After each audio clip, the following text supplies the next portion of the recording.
Conexión Vital.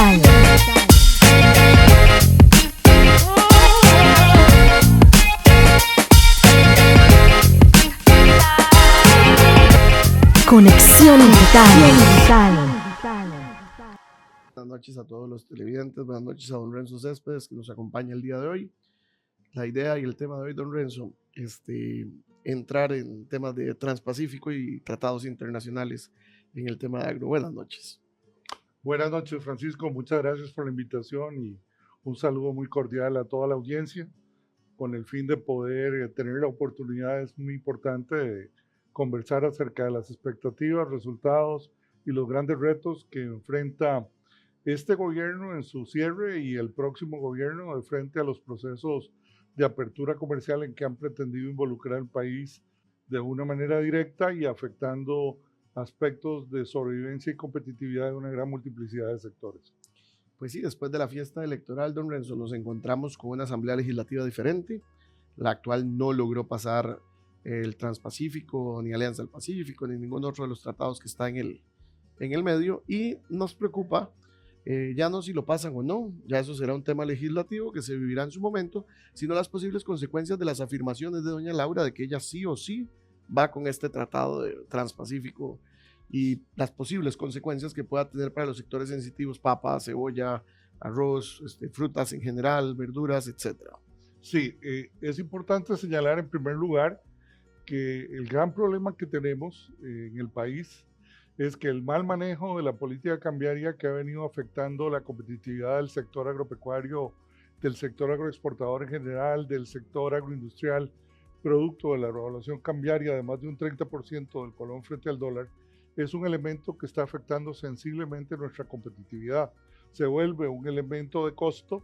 en donde básicamente nosotros en el mercado internacional nos vemos en términos de dólares un 30% más caros y en el mercado local vemos el producto importado un 30% más barato respecto a la producción nacional. Situación que no se ve para nada favorecida como resultado de la política ausente en materia agropecuaria, de generar esquemas eficientes de registros de agroinsumos, de generar esquemas claros de políticas de mejoramiento a la productividad y a la competitividad del sector agro, que de alguna forma compensen todas esas grandes desventajas que estamos teniendo producto de la política cambiaria que en ese sentido viene siguiendo el Banco Central.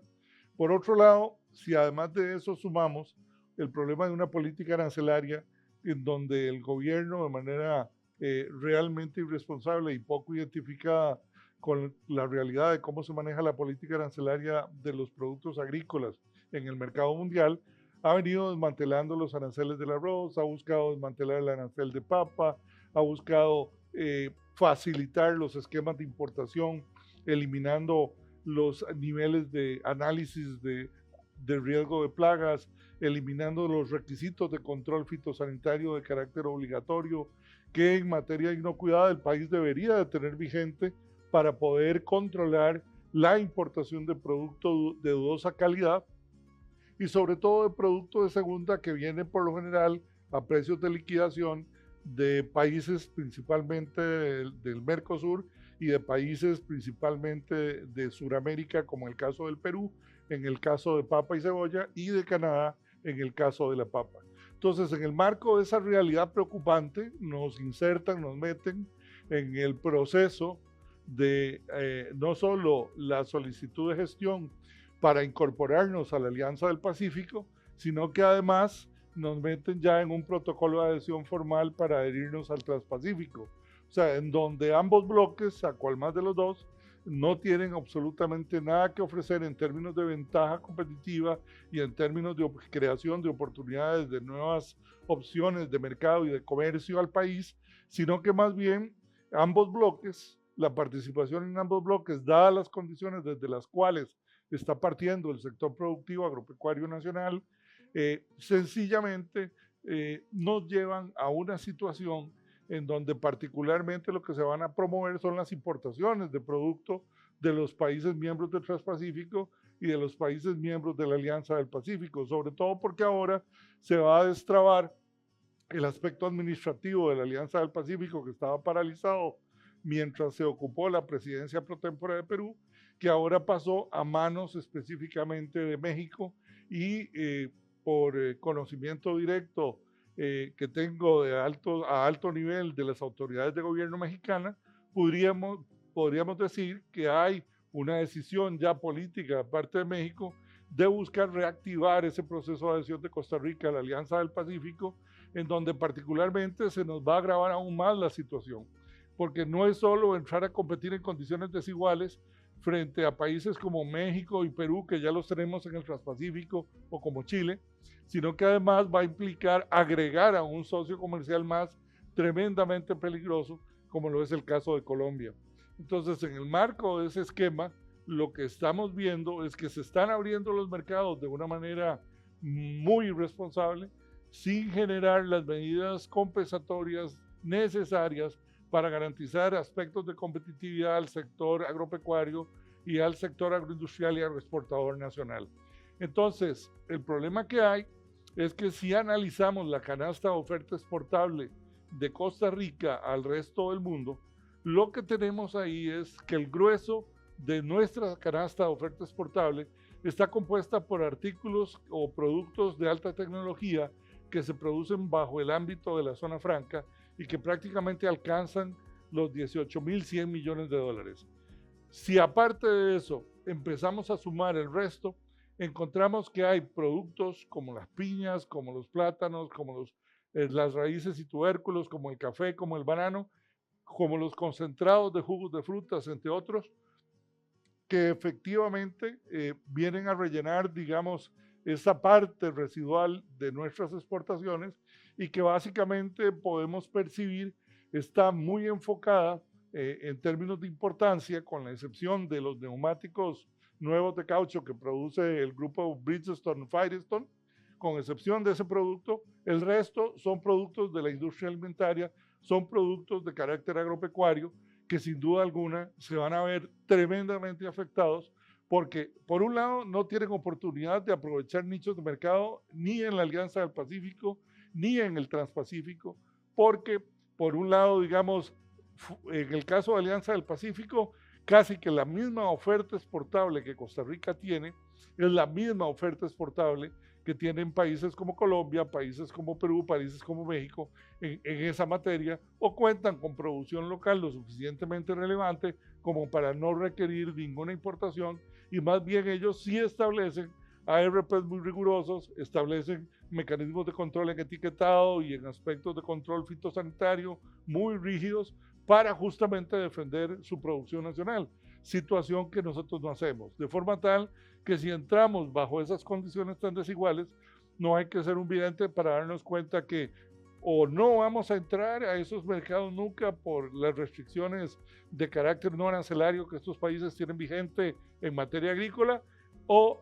ellos nos van a poder inundar, nos van a poder mandar todos los remanentes que tengan, porque si hay algo que ha caracterizado a la presente administración de gobierno ha sido la complacencia, la facilidad con que han estado favoreciendo importaciones de producto fresco, tales como en papa, en zanahoria, en tomate, que se ha permitido importar de una manera complaciente y sin mayor rigurosidad de control fitosanitario y sin que el país cuente con los ARP que debería de tener vigentes para poder controlar problemas de riesgo de expansión de plagas de carácter fitosanitario. Realmente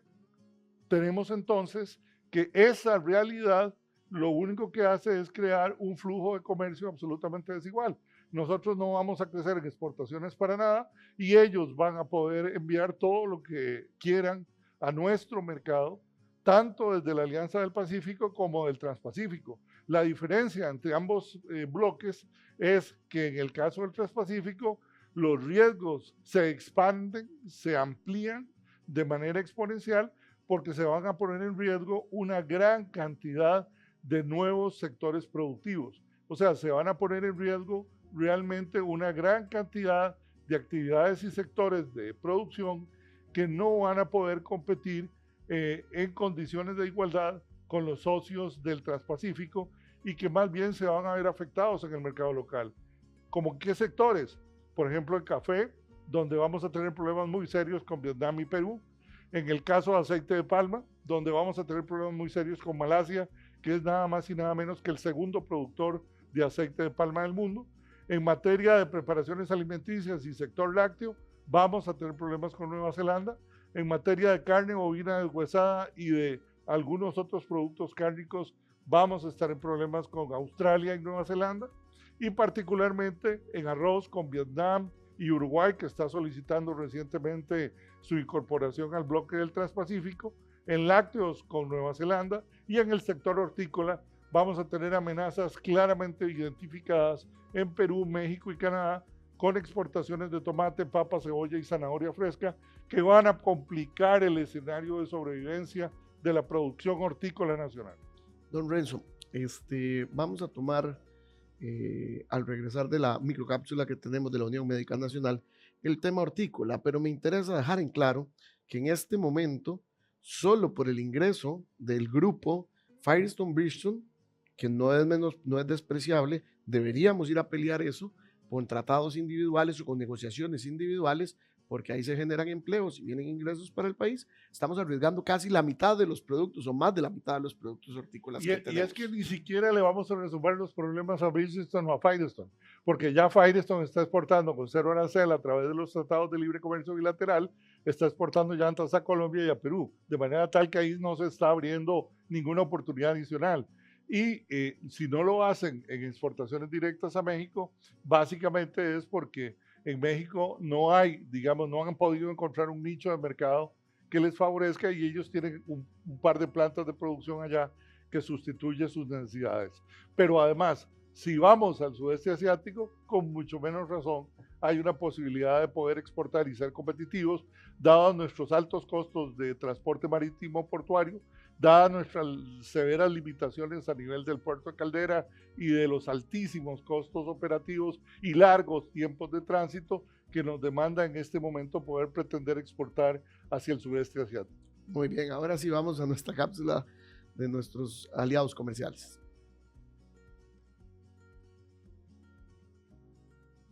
El proceso penal propiamente, nosotros tenemos un abordaje tanto del expediente clínico como los dictámenes de medicatura forense. Ajá. Tenemos la experiencia para brindar este tipo de peritajes para médicos especialistas y además de esto venimos con la contestación o la oposición de la acusación, tanto también como la acción civil resarcitoria. Esto es muy importante porque no solo hay una responsabilidad penal, sino también económica en estos procesos. Entonces, es esta acción civil resarcitoria que pone a disposición también el Ministerio Público hacia las víctimas y en contra de los médicos. En sí, nosotros venimos y abordamos integralmente al médico para darle una tranquilidad y la responsabilidad de nosotros ante estos casos. Las apelaciones y los abordajes meramente técnicos en estos procesos que involucra la mala praxis, venimos a integrarlo con nuestro equipo jurídico para venir y darle la mayor asesoría y abordaje ante estos casos a los médicos. Con esta responsabilidad, la Unión Médica hace frente hacia estos procesos penales a nuestros afiliados. Nuevamente estamos aquí. Me interesa que volvamos a abordar el tema hortícola. Anunciamos que podemos tener problemas de Australia, de Vietnam, de Nueva Zelanda, de Perú, de México, de Colombia, de Canadá. Tenemos prácticamente todo en contra. No tenemos opciones reales de aumentar las exportaciones del grupo Bridgestone como para generar algún beneficio al país, pero al mismo tiempo el sector hortícola, el que tanto he trabajado para ellos, al que lo siento parte de mí, ¿qué riesgo hay en este momento en cuanto a temas económicos directos que puedan afectar de países como Perú, orígenes como estos, que son grandes productores agrícolas y que tienen condiciones gubernamentales diferentes a las nuestras a la hora de producir, además de las condiciones de mercado y climatológicas. Sin duda alguna, o sea, son países con un enorme nivel de competencia y de competitividad por una sola razón. En primer lugar, tienen esquemas de costos de registros de agroinsumos tremendamente eficientes. El agricultor peruano, a través de la figura de agricultor importador usuario, puede traer agroinsumos de cualquier lado del mercado mundial a mejores precios si sencillamente las compañías multinacionales o la industria genérica del Perú no le ofrece precios similares para poder competir en el mercado local. Situación que es absolutamente inviable, imposible para el pobre agricultor costarricense, que está condenado a tener que comprarle únicamente a los dueños de los registros de los productos agroquímicos que están autorizados expresamente para ser comercializados en el mercado local. Entonces, bajo esa coyuntura, el diferencial de costo en términos de producción para un agricultor peruano versus un agricultor nacional te registra diferencias de hasta el 150% de diferencia de costo en agroquímicos, particularmente de lo que llamamos productos de las multinacionales, productos de marca. Qué interesante, porque si vas con un producto protegido por patente en la industria farmacéutica en Costa Rica, yo lo puedo traer aunque yo no sea el dueño del registro, si está registrado, pero no puedo traer un agroquímico que va a beneficiar el tema de salud, de seguridad alimentaria, de disponibilidad de alimentos, sobre todo de competitividad, que además hay un agravante. El reglamento nuestro, el registro de plaguicidas, no nos permite registrar plaguicidas al día de hoy de las casas que no son originales, es decir, del grupo de las 5 R&D. Es correcto. El diseño que hizo este gobierno del esquema de registro de productos agroquímicos específicamente tiene un problema muy, pero muy grave. Y es el hecho de que plantea que para el registro de agroquímicos particularmente, únicamente, digamos, los dueños de la información con data completa prácticamente son los que pueden registrar esos productos en el mercado local. Y a las pruebas me remito, tenemos 1 año y medio de que entró en vigor ese reglamento propuesto por el actual ministro de Agricultura y se han registrado 9 productos formulados. Y si me preguntas de esos 9, ¿a qué compañías genéricas pertenecen? A ninguno.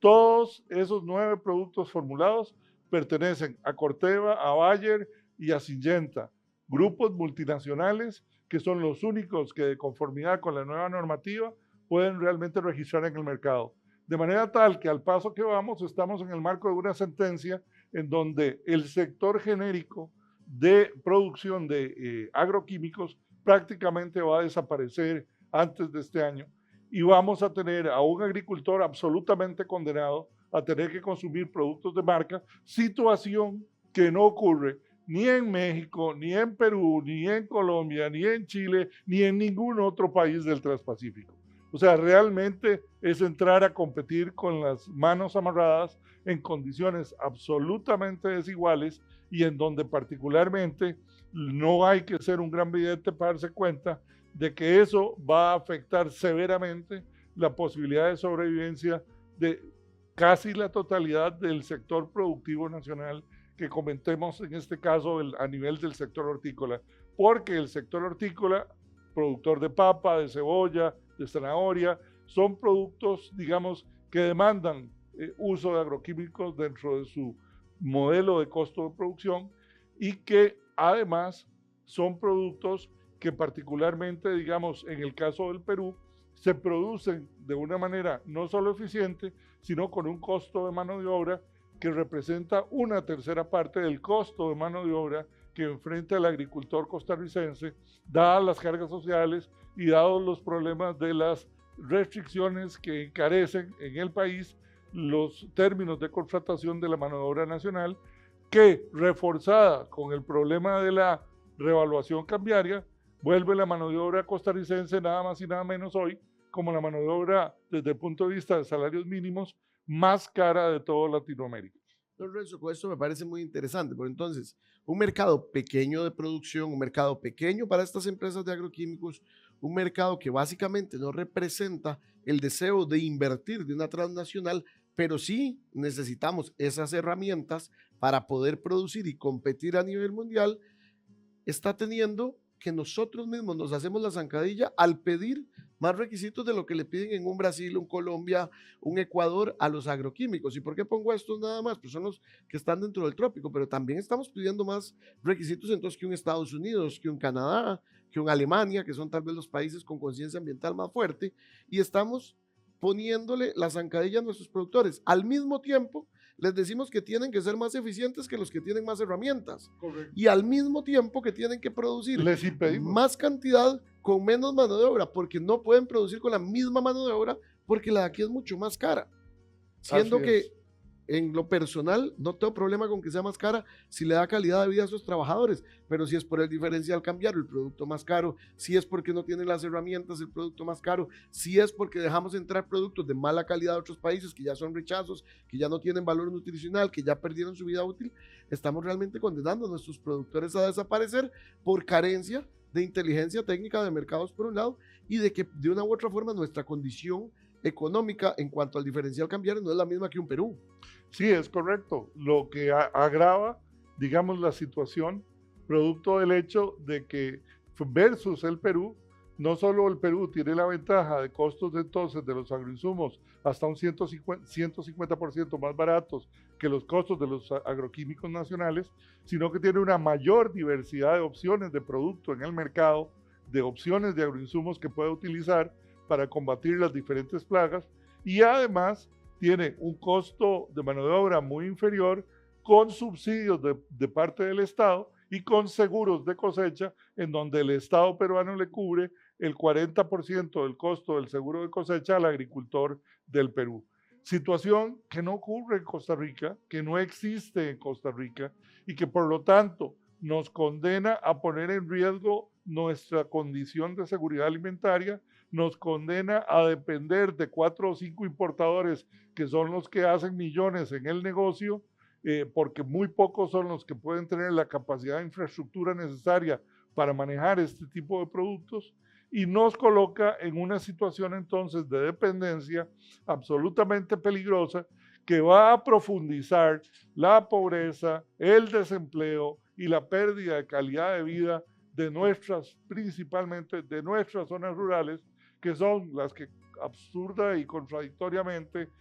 pretenden creer que con este gobierno van a tener mejores condiciones. Ok, entonces ahí básicamente, bajo la excusa de la libre competencia, de la cual estoy totalmente de acuerdo que debería ser así, en beneficio del consumidor, pasamos de tener, no sé, 10,000 productores, no, 10,000 no, 1,000 productores de papa a tener solo 4 importadores por la barrera tan grande que es poder tener la infraestructura para manejarlo. Exactamente. Okay, entonces, ¿dónde está el libre comercio? ¿Dónde está el fomento No hay de lo que a libre todos comercio. nosotros nos gustaría para que el consumidor se vea beneficiado? Es que esa es la falacia del sueño en el que hay que despertar a los costarricenses. En Costa Rica, por ser una economía pequeña, no existe el libre comercio. Lo que hay son estructuras oligopólicas de mercado que controlan, que prácticamente manejan casi el 80% del comercio del detallista al consumidor final, y que son los que se dejan esos grandes márgenes de negociación y esos grandes márgenes de rentabilidad a costa de un consumidor que no ve ningún incremento ni ningún beneficio de caída en los precios. Reía yo hace poco cuando un grupo de importadores anunciaban de que iba a haber un descuento del 10%, una reducción del 10% en el precio del arroz. Por Dios, tenemos casi 3 años en donde no solo no hubo reducción del precio, sino que además tuvieron un incremento sustancial de ganancias entre un 30%, digamos, de revaluación cambiaria y un 31% de eliminación del arancel. De manera tal que todo eso sumaba más de un 61% de reducción en el costo que nunca se vio reflejado al consumidor final. Y como gran gracia anuncian de que va a haber un rebajo próximamente en el precio del arroz del 10%, pero lo que no le dicen a la gente es que en los últimos 6 meses el precio del arroz a nivel internacional se ha contraído, ha caído de más de un 25%. Entonces realmente la gente sería muy tonta y muy ingenua en creer que 4 o 5 importadores son la Madre Teresa y van a estar muy preocupados por trasladar esos beneficios al consumidor final, cuando en realidad bien sabemos que dadas las fuertes inversiones que hay que realizar en materia de infraestructura para poder comercializar este tipo de bienes, esos beneficios nunca van a ir al consumidor final, van a ir de manera directa a los intermediarios, a los comercializadores y a las cadenas de supermercados que finalmente comercializan el producto al consumidor final. Es decir, en el caso del arroz, cuando nos acercamos al día de las votaciones, se generan los descuentos. Sí. Llevan 3 años, más o menos con un 61% de descuento, poniendo el arroz en el anaquel, pero vendiéndoselo igual o superior precio antes de este descuento. 6.72% más caro hasta antes de esta caída del precio internacional, 6.72% más caro de conformidad con el Instituto Nacional de Estadística y Censos. Y la caída es del 25% y el rebajo es apenas del 10%. Y sacrificamos prácticamente la mitad o más de la mitad de nuestra fuerza productiva de arroz, con la consecuencia de que es agricultura. La cultura arrocera tiene que mantenerse, las maquinarias son muy específicas. Justamente en este momento podemos ver una cosechadora trabajando. Si no cosecha arroz, no va a cosechar otra cosa. Así es. Tenemos... Es equipo especializado. Correcto. Y por ser equipo especializado, no tiene una alternativa sustituta de uso. Y lo más grave,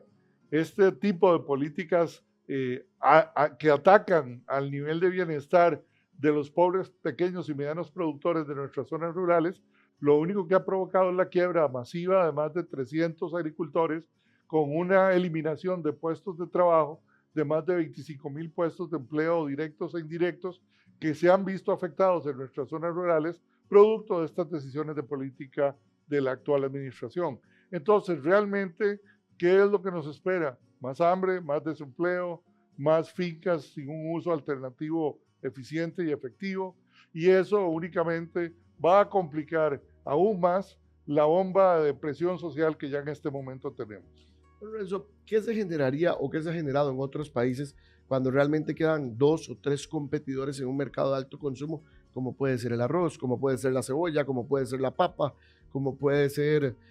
productos desde el punto de vista pecuario, la carne? ¿Qué es lo que sucede cuando quedan pocos competidores en un mercado como ese? Efectivamente, en los mercados de los países desarrollados, a diferencia de este país, sí existe legislación de control de promoción de la competencia, que entonces donde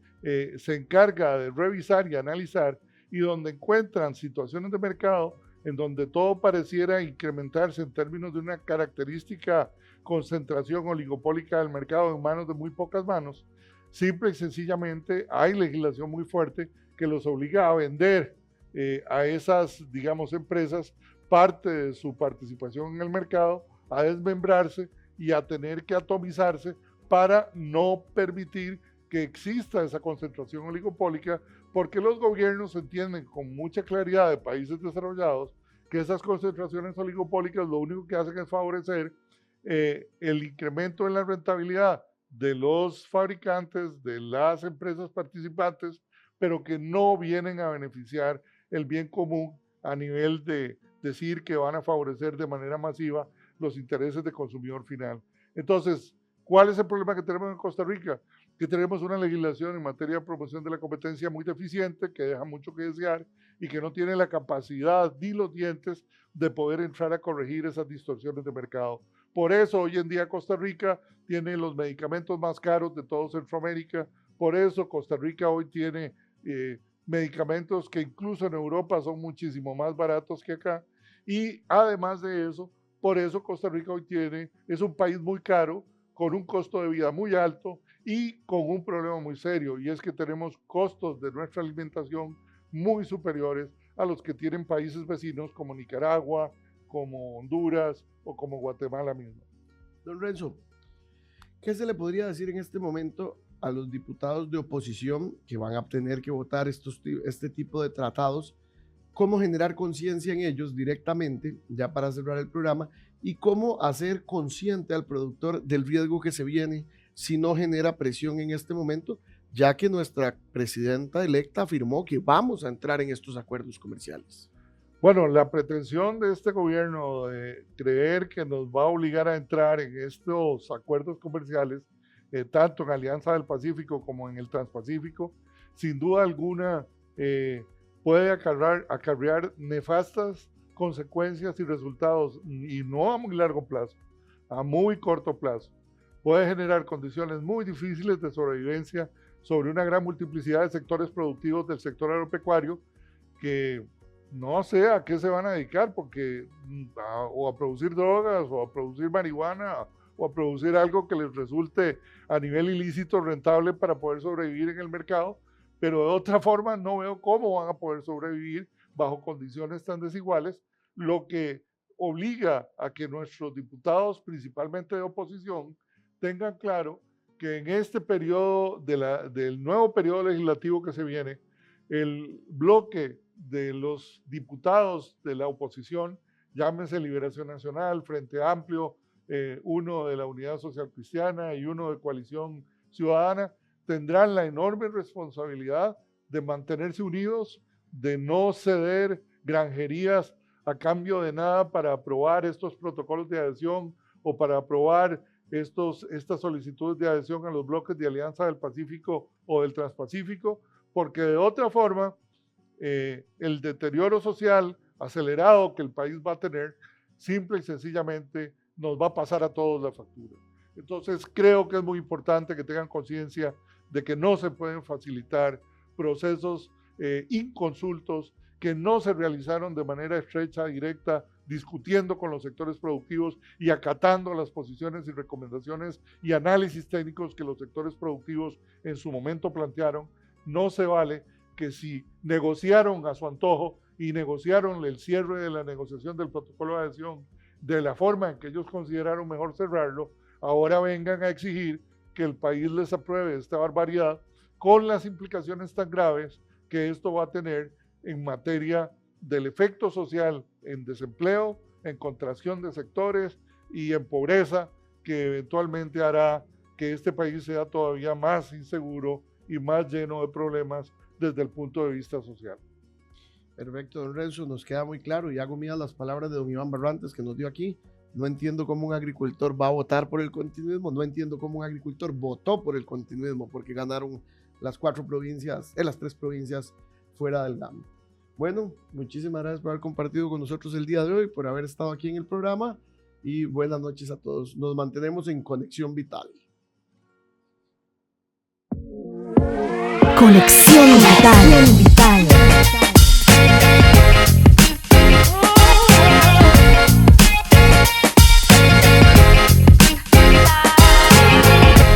Conexión Vital.